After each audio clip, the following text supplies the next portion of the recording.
bombards Israel with hundreds of missiles. Israel's Prime Minister warns Iran will pay for it. The dangerous escalation and the fear among Lebanese-Canadians. It's just the first time I hear hopelessness and helplessness. Also on this Tuesday night, political ultimatum. What the federal Liberals will have to do if they want to keep the support of the Bloc Québécois. 3 provinces, 3 elections, and the one person Conservative parties are targeting to try to gain votes. And a scapegoat. The goat was actually using the crosswalks. The runaway animal that won a medal in a half marathon.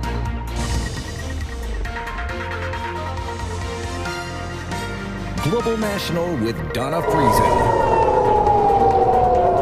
Israel is vowing there will be consequences after this. A direct attack by Iran. For the second time this year, Iran launched a barrage at Israel. Air raid sirens blared, people ran for shelters as about 180 ballistic missiles lit up the skies over Jerusalem and Tel Aviv. Most were intercepted by Israel and by U.S. Navy destroyers, as the U.S. President and Vice President watched from the White House Situation Room. There are reports of only 1 death, a man in the Israeli-occupied West Bank. But this is another sharp escalation in the region. Good evening and thanks for joining us. Iran's president says his country is not seeking war and that this missile attack was in defense of Iranian interests and citizens and a response to the killing of people in Gaza and Lebanon. But Iran does promise what it calls a crushing response if Israel chooses to retaliate. We have complete coverage tonight, including U.S. and international reaction and concerns from Canadians worried about loved ones in Lebanon. We begin tonight with Jeff Semple in Jerusalem. Jeff. Well, Donna, it was around 5 p.m. local time here that Israeli officials said that they'd received intelligence from the U.S. suggesting that Iran was preparing to launch a major attack involving its arsenal of ballistic missiles. And they were right. The view from Jerusalem as 1,800 sirens blared across the country. Just a few minutes earlier, we'd received this warning on our cell phones, urging people to take shelter. Israelis knew an attack was coming and suspected it would be big. Well, we are here in Jerusalem. We just heard the sirens, and take a look at that. Lights streaking across the night sky, dozens of them for the past few minutes.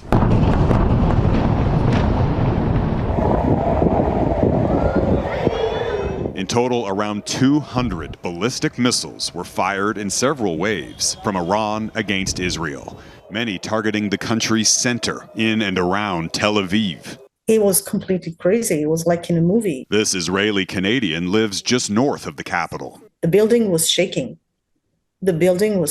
I've never had that before. And I'm in this feeling that we're just sitting ducks. This attack was about twice as large as a similar strike back in April, which was the first time Iran had ever attacked Israel directly. Iran made a big mistake tonight, and it will pay for it, vowed Israel's Prime Minister. News of this latest attack sparked celebrations in the streets of Iran. One man was killed by shrapnel in the West Bank, a Palestinian originally from Gaza.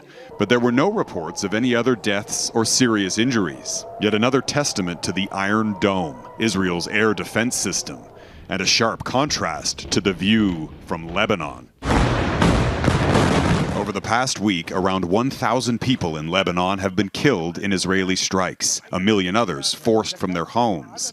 And late Monday, Israel launched a military incursion. IDF video shows soldiers, tanks, and artillery moving into Lebanon, targeting Iran's ally, Hezbollah. Israel revealed it has carried out dozens of targeted raids in Lebanon for months and claims to have found evidence, including these weapons, suggesting Hezbollah was planning an October 7th style attack on the north. Israel calls this latest action a limited ground operation involving no long-term occupation. Any idea how long the incursion in Lebanon is expected to last? Incursion's a very strong word. It's a limited, targeted movement. And while Israel fights on multiple fronts now, it's also having to contend with terrorist attacks, apparently within its own borders. Just before those rocket sirens sounded this evening, Donna, 6 people were killed and 9 others were wounded in a shooting and stabbing attack that happened just outside Tel Aviv. And Jeff, Israel's Prime Minister has so far mostly resisted calls for de-escalation. What is Benjamin Netanyahu saying tonight? Yeah, well, he addressed the cameras late this evening and said that the Iran strike failed, but also promised to respond. He said that whoever attacks us, we will attack him. Iran, meanwhile, has said that if Israel responds, it will hit back. And so we are into this seemingly never-ending cycle of escalation and revenge. Donna? Sadly, so familiar. Jeff Semple in Jerusalem tonight, thanks. The U.S. military assisted Israel in shooting down those Iranian missiles, and today President Biden reiterated his support for Israel. The attack appears to have been defeated and ineffective. Make no mistake, the United States is fully supportive of Israel. Is the U.S. now being drawn closer to a war with Iran? Jackson Prosco is with me from Washington. Jackson. Well, Donna, as you mentioned, the U.S. confirms it was part of repelling that Iranian attack, with U.S. destroyers in the region shooting down about a dozen missiles in coordination with Israeli forces. The president and vice president monitored all of this from the Situation Room at the White House. The White House National Security Advisor called the attack, quote, defeated and ineffective, though the U.S. claims it received no advanced warning, but clearly had some sort of heads up that this was coming. What's notable, though, is that the White House will not comment on what it's saying to Israel about what steps should be taken to avoid a wider regional war. And that's significant because the White House continues to warn of consequences for Iran without saying what those consequences could be. We are proud of the actions that we've taken alongside Israel to protect and defend Israel. We have made clear that there will be consequences, severe consequences for this attack, and we will work with Israel to make that the case. The U.S. is committed to defending Israel.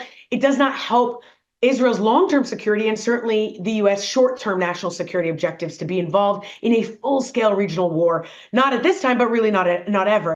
And of course, what's uncertain is how much power the U.S. has to contain Israel's next move. Also uncertain is what this means for efforts to reach a ceasefire in the region. Those hopes certainly seem dim tonight, Donna, but the U.S. says it's not giving up. All right. And Jackson, when Iran last targeted Israel with drones and missiles in April, most of those were intercepted, and President Biden urged Israel's prime minister then to take the win and not retaliate. Israel's response then was muted. This time the U.S. says there must be consequences. So what might that signal? Well, it's clear the U.S. views this as a significant escalation by Iran, in part because, unlike April's attack, this one exclusively involved missiles, twice as many as were fired back then, which are faster and harder to intercept. Both the U.S. and Israel are cagey, though, about what a response could look like. But in the most extreme scenario, it is not unthinkable that Israel might target Iran's nuclear facilities. Donna, the restraint we saw after April's barrage does not seem to be on track to be repeated this time. All right, Jackson in Washington, thank you.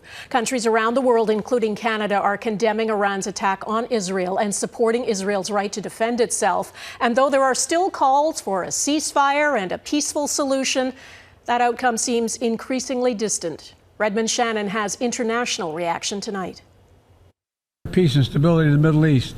Paix et de la sécurité internationale. We need to create space for peace talks. For the past week, world leaders at the United Nations have been appealing for a de-escalation in the Middle East. On Tuesday, it appeared their words have had no effect. Well, right now we're seeing that there is a war. And we just saw that Iran attacked Israel. So, and there is also a war going on in Lebanon. So we are in a scenario where there is a war in the Middle East. Canada's Foreign Minister Mélanie Joly says Tuesday's events haven't extinguished her hope for peace. I believe in diplomacy. I believe that it is possible to get to peace. I believe that we're in a moment where we need to save lives. That's my job. Canada's position remains supportive of Israel's right to defend itself while pushing for peace, echoed by many Western allies. I am deeply concerned that the region is on the brink, and I'm deeply concerned about the risk of miscalculation. British Prime Minister Keir Starmer spoke with his Israeli counterpart Benjamin Netanyahu shortly after the Iranian attack. Russia's foreign ministry labelled US efforts in the Middle East a complete failure in the wake of Iran's actions. Russia is leaning into its alliance with Tehran, which supplies it with drones for its war in Ukraine.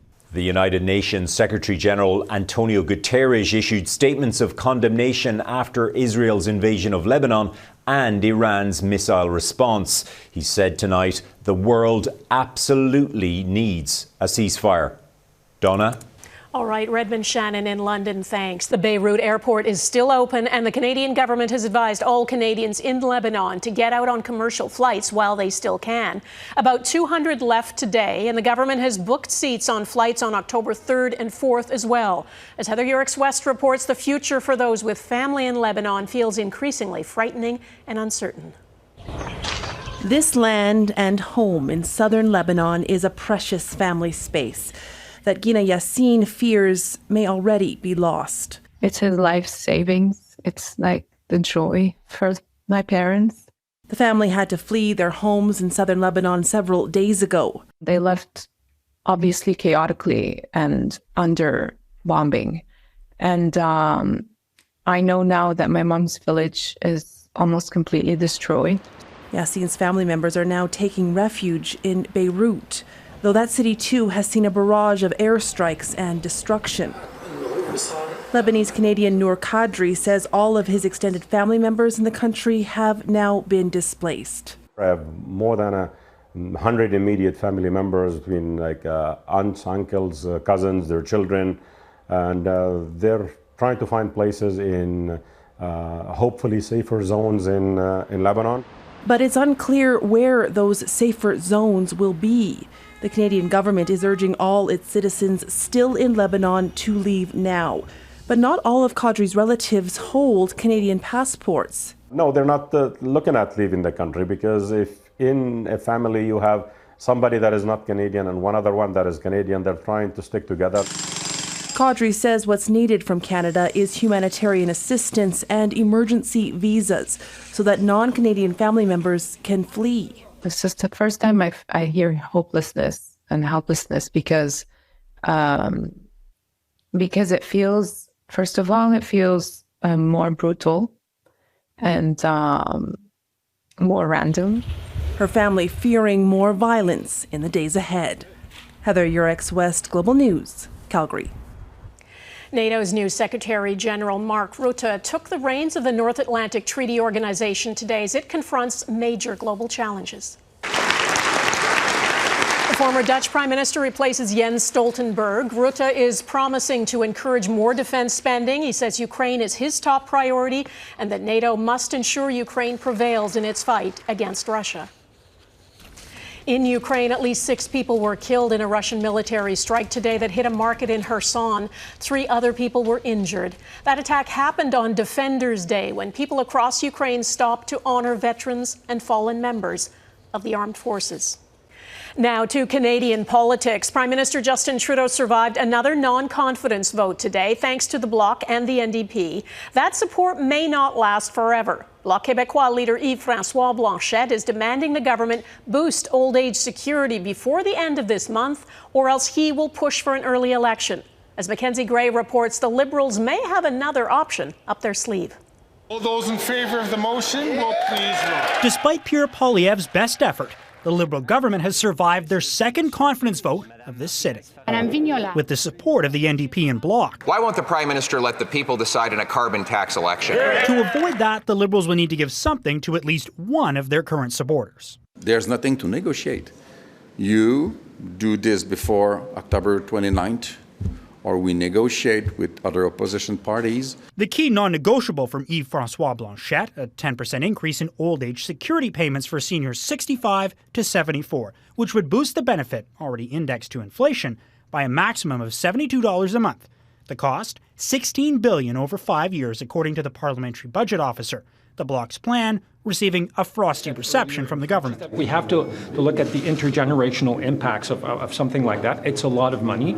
And from experts, who point out the Liberals already spend more on retirement benefits than any other federal expenditure. The Liberals are adding $71 billion of new money to old age security over the next 5 years. We really recognize we need to act in the interests of all Canadians. Yes, seniors, but also their children and their grandchildren.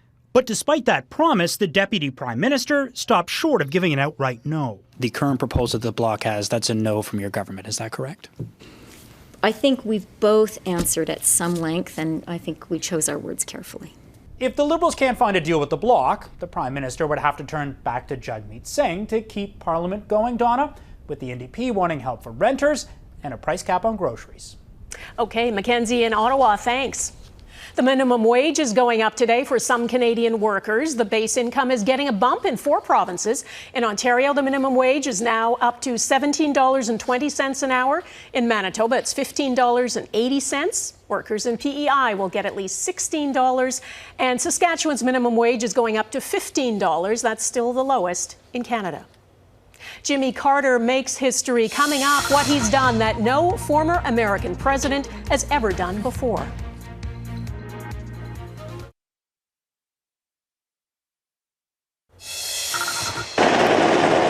Helicopters are delivering emergency aid to areas devastated by Hurricane Helene and to reach towns cut off by washed-out roads and bridges. That storm dumped an unprecedented amount of rain on the southern U.S. after it crashed ashore in Florida on Thursday. The death toll has now surpassed 150. Helene was larger than 90% of the hurricanes in the region over the past 20 years, and experts say it was supercharged by climate change. Workers at 36 American ports from Texas to Maine walked off the job today. No contract! No work! About 45,000 union members are on strike, calling for higher wages and better protection from automation. This is the first job action by the International Longshoremen's Association in nearly 50 years. Former U.S. President Jimmy Carter has reached a remarkable milestone, accomplishing something no other American president has. He has turned 100. Carter celebrated in his backyard in Georgia today, surrounded by friends and family. Together, they watched a celebratory military flyover. The 39th U.S. president has melanoma. He's been receiving hospice care for 19 months. A proud Democrat, Carter has told relatives he wants to hang on until October 15th, when early voting begins in Georgia, so he can cast his ballot in the 2024 presidential election. 3 provincial elections, one strategy ahead, how Conservative leadership hopefuls are campaigning.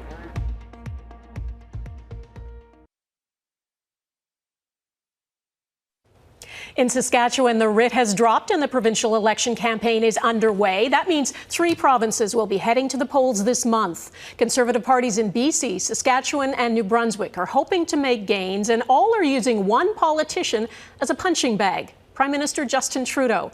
Though, as David Aiken explains, provincial politics don't always line up with federal ones. I'm going to get right to it. It's time for change. The pitch from Saskatchewan NDP leader Carla Beck is one that challengers everywhere are making these days. The incumbent in Saskatchewan, Scott Moe and the Saskatchewan Party, won last time by 30 points. But as this campaign starts, polls have them up only by 10. It's much closer elsewhere. In BC, NDP Premier David Eby is tied or a bit behind upstart challenger John Rustad of the BC Conservative Party. In New Brunswick, incumbent Progressive Conservative Premier Blaine Higgs is trailing in some polls to Susan Holt and the provincial Liberals. In each case, it appears voters are tiring of the political status quo. But here in New Brunswick, Blaine Higgs was more focused on fighting with Ottawa. But the New Brunswick PCs want to tie Liberal leader Susan Holt to an unpopular federal Liberal leader. We really can't afford another Trudeau Liberal.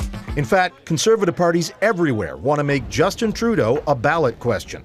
Saskatchewan Party campaign material argues Trudeau would prefer Carla Beck's NDP, while the BC Conservatives blame what they call the Trudeau-Eby alliance for that province's woes. He and Trudeau decriminalized drugs and flooded our streets with opioids. Vote against the Eby-Trudeau alliance.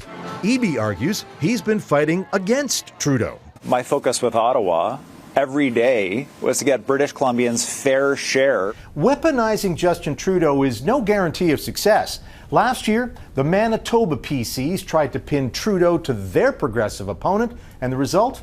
Wab Kinew and the NDP won a majority government. Donna. All right, David Aiken, thank you. Greatest of all time. Next, how Joshua joined half marathoners in Newfoundland.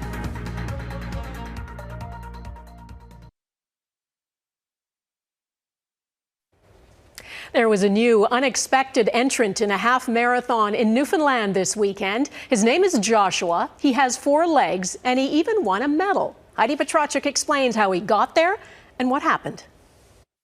The greatest of all time. Think Michael Jordan or Simone Biles. But in coastal Newfoundland, the GOAT is actually a goat.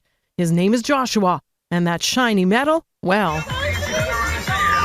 They go right by our farm here. And when Joshua seen the 250 runners, he decided to break his collar and go with them. Yes, Joshua went AWOL from Heidi Taylor's pumpkin patch in Conception Bay South, joining the run for about 4 kilometers. I thought it was like a huge dog in front of me. I was like, man, it's a big dog. It didn't take long for Vanessa Sutherland to realize that was no pooch. And I noticed as runners start to pass him, he's like, they're passing me. Like he's almost like panicked. So then he runs to catch up to them. So then I have to run to catch up to him. Joshua's owner had already sent her partner to secure the big fella with snacks. Bag of cheesies, because Joshua loves cheesies. With Joshua and his trotters eventually back in tow, Taylor took him to the finish line, where fame and glory soon followed. Some of those photos that I sent along to you, I mean, you can tell he's proud. He's a proud goat. He is definitely the official mascot of the Trailway Trek here in Conception Bay South. Joshua, the GOAT, taking all his newfound adulation in stride after a well-deserved nap. Heidi Petrachik, Global News, Halifax. He loves cheesies. That is Global National for this Tuesday. I'm Donna Friesen. Tonight's Your Canada is the John G. Diefenbaker Building in Ottawa. Thanks for watching and hope to see you here again tomorrow. Bye-bye.